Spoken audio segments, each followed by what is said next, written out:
यिर्मया अध्याय 14।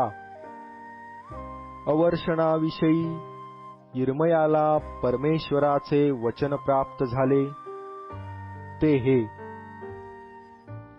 यहूदा शोक करीत आहे, त्याच्या वेशी उदासवाण्या झाल्या आहेत, ते भूमीवर शोक करीत पडले आहेत। यरुशलेमेची आरोळी वर गेली आहे, त्यातले श्रेष्ठ जन आपल्या कनिष्ठास पाण्यासाठी पाठवितात। ते विहिरीवर जातात, पण त्यास पाणी मिळत नाही। ते रिकाम्या घागरी घेऊन येतात।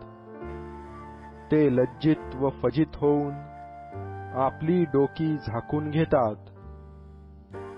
पृथ्वीवर पाऊस न पडल्याने जमीन व्याकुळ झाली आहे, म्हणून शेतकरी फजित होऊन आपली डोकी झाकून घेत आहेत। रानातली हरणीही व्यालेल्या पाडसास टाकून जात आहे, कारण गवत नाहीसे झाले आहे। रानगाढवे उजाड टेकड्यांवर उभी राहून कोल्ह्यांप्रमाणे धापा टाकीत आहेत। झाडपाला काही एक नसल्यामुळे त्यांचे डोळे खोलवर गेले आहेत।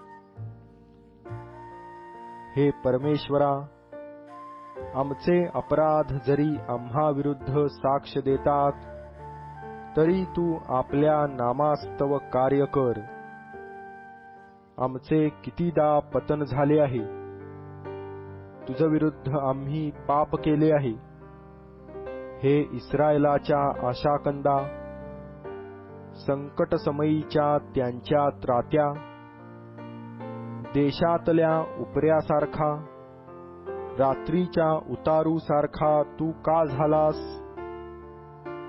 स्तब्ध झालेल्या मनुष्यासारखा, वीर असून उद्धार करण्यास असमर्थ अशा पुरुषासारखा का झालास? तरी हे परमेश्वरा, तू आमच्यामध्ये आहेस, तुझे नाम आम्हास दिलेले आहे, आमचा त्याग करू नको।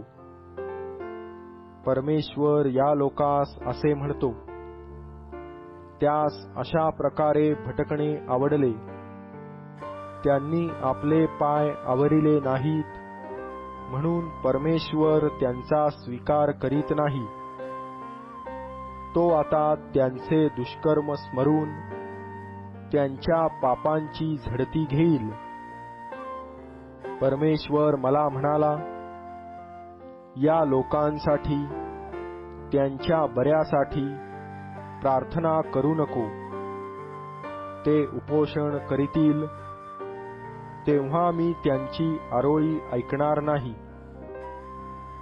ते होमार्पण व अन्नार्पण मला आणतील, ती मी स्वीकारणार नाही।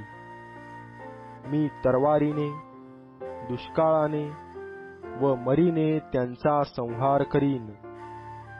मग मी म्हणालो, हे प्रभू परमेश्वरा, पहा, संदेष्टे त्यास म्हणत आहेत, तुम्ही तलवार पाहणार नाही, तुम्हास दुष्काळ गाठणार नाही, तर या स्थळी मी तुम्हास खरी शांती देईन।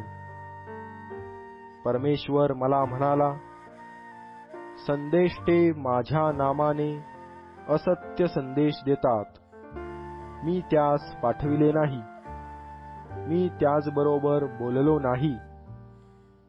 ते खोटा दृष्टांत, शकुन, निरर्थक गोष्टी व आपल्या मनातील कपट योजना संदेश रूपाने तुम्हास सांगतात। ह्यास्तव ज्या संदेष्ट्यास मी पाठविले नाही व जे माझ्या नामाने संदेश देतात व म्हणतात, या देशावर तलवार व दुष्काळ येणार नाही, त्यांच्या संबंधाने परमेश्वर म्हणतो, हे संदेष्टे तलवारीने व दुष्काळाने नष्ट होतील।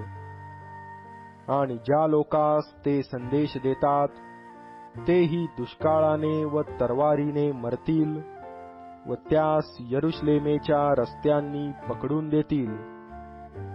त्यास, त्यांच्या स्त्रियास, त्यांच्या पुत्रास व त्यांच्या कन्येस कोणी पुरणार नाही. मी त्यांची दुष्टता त्याजवर लोटीन. तू त्यास हे वचन सांग. माझ्या डोळ्यातून रात्रंदिवस अश्रुधारा वाहोत, त्या न थांबवत. कारण माझ्या लोकांची कुवार कन्या भयंकर जखम लागून अति छिन्न भिन्न झाली आहे. मी वनात जातो, तो तेथे तरवारीने वधलेले आहेत. शहरात येतो, तो दुष्काळाने पिडलेले मला आढळतात. कारण संदेष्टे व याजक हे अज्ञात देशात भटकत आहेत. तू यहुदाचा अगदी त्याग केला आहे काय? तुझ्या जीवाला सियोनेचा वीट आला आहे काय? आम्ही बरे होऊ नये इतके तू आम्हास का मारिले आहे? आम्ही शांतीची अपेक्षा करीतो, पण हित काही होत नाही. आम्ही बरे होण्याची वाट पाहतो, तो पहा दहशत.